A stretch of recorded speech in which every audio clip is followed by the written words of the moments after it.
Mes chers petits, si vous lisez cette lettre, c'est que je ne suis plus de ce monde. Je suis votre grand-mère, pourtant, vous ne me connaissez si peu. Ma jeunesse a été plus que mouvementée. J'ai sacrifié mon adolescence en m'engageant pour libérer la France. Si vous tenez à connaître mon passé, vous pourrez trouver une boîte dans le grenier avec autant de bons que de mauvais souvenirs de cette période très sombre de l'humanité. Arthur, Léonore et Baptiste, ne m'oubliez pas, je vous embrasse. Votre grand-mère qui vous aime tant, Jeanne. Qu'est-ce que tu nous cachais, mamie?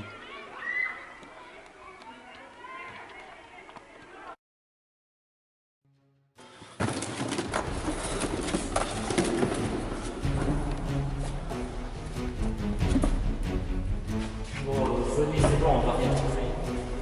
Non, moi je reste.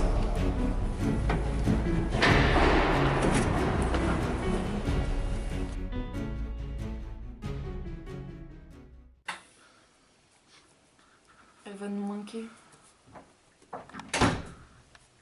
J'ai trouvé une boîte. C'est quoi? C'est l'écriture de Mémé, ça. C'est quoi ça? Appel du général de Gaulle. Qu'est-ce que c'est?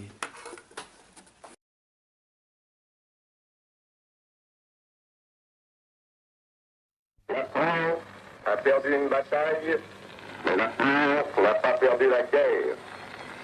Les gouvernements de rencontre ont pu capituler, cédant à la panique.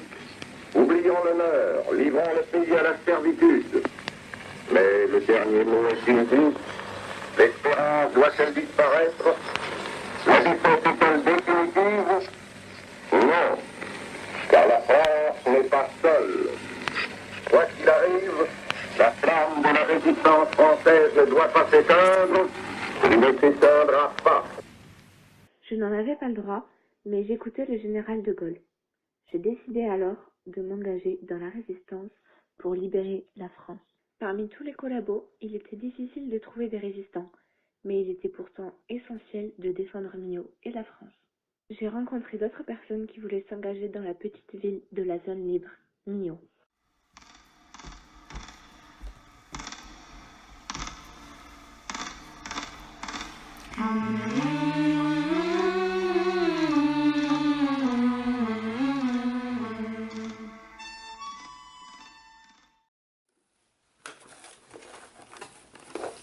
C'est quoi?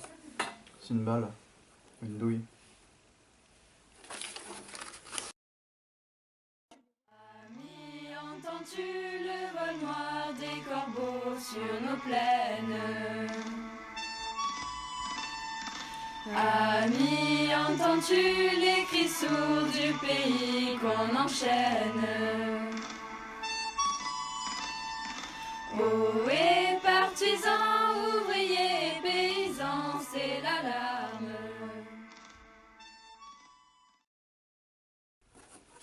Il y a écrit quoi? Obéir, c'est trahir. Désobéir, c'est servir. On dirait un tract. L'affiche rouge, Louis Aragon. Vous n'avez réclamé ni gloire ni les larmes, ni l'orgue ni la prière aux agonisants. 11 ans déjà que cela passe vite, 11 ans. Vous vous étiez servi simplement de vos armes. La mort n'éblouit pas les yeux des partisans. Vous aviez vos portraits sur les murs de nos villes, noirs de barbe et de nuit hirsutes menaçants. L'affiche qui semblait une tache de sang, parce qu'à prononcer vos noms sont difficiles. Il cherchait un effet de peur sur les passants.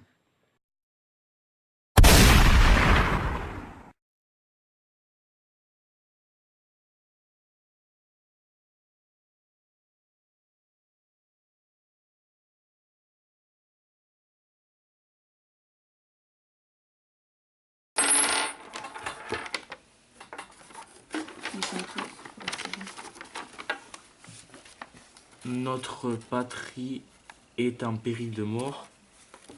Luttons tous pour la sauver. Mais on dirait, tu sais, des affiches de la résistance.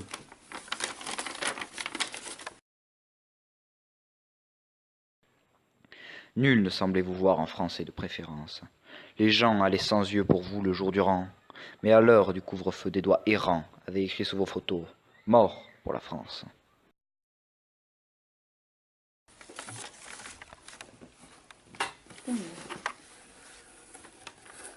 c'est pas la casquette. C'était de la casquette. C'est la casquette de mamie, oui. Et ça, par Mais c'est mamie ça. Et qu'est-ce que vous avez là? Une bague.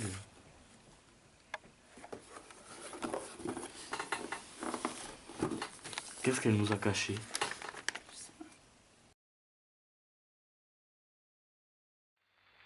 Sous le commandement du général Eisenhower, les forces navales alliées, avec le soutien de puissantes formations aériennes, ont commencé ce matin le débarquement des armées alliées sur les côtes nord de la France.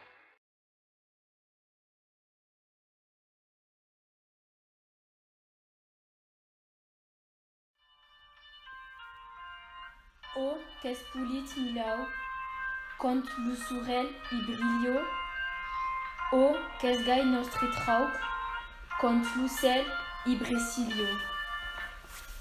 Celebrem donc miliao, contem sum industrio, bibo nostre potrio, bibo nostre miliao. Libertat.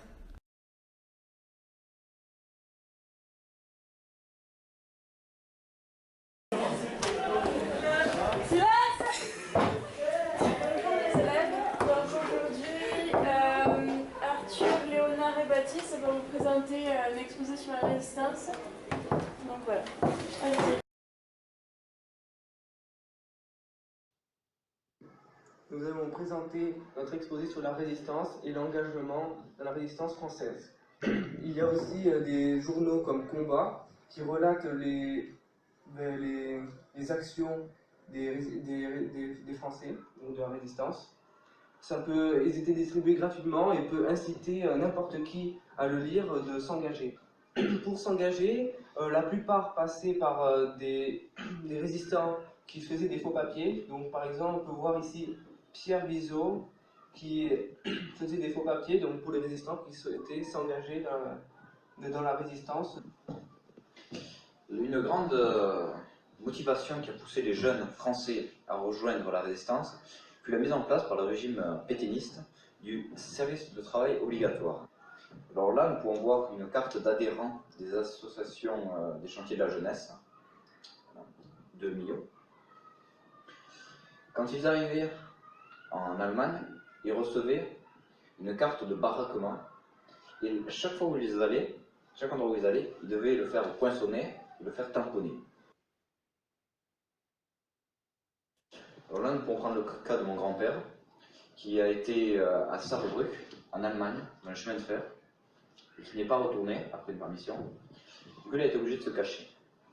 Il s'est caché aux alentours de Millau, voilà. Puis aussi à la gare de Casamozza, surtout en Corse, près de Casamozza.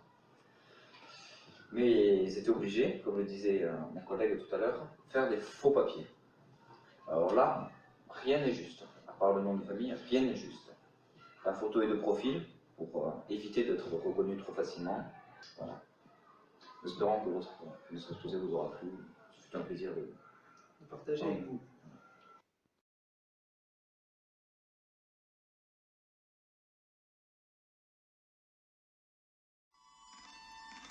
Ami, entends-tu le vol noir des corbeaux sur nos plaines? Ami, entends-tu les cris sourds du pays qu'on enchaîne? Ohé, partisans, ouvriers, paysans, c'est l'alarme. Ce soir, l'ennemi connaîtra le prix du sang et des larmes. Montez de la mine, descendez des collines, camarades. Sortez de la paille, les fusils, la mitraille, les grenades. Oh, et les tueurs à la balle et au couteau, tuez vite. Oh, et saboteur, attention à ton fardeau, dynamite. C'est C'est nous qui brisons les barreaux des prisons pour nos frères. La haine à nos trousses, c'est la faim qui nous pousse la misère.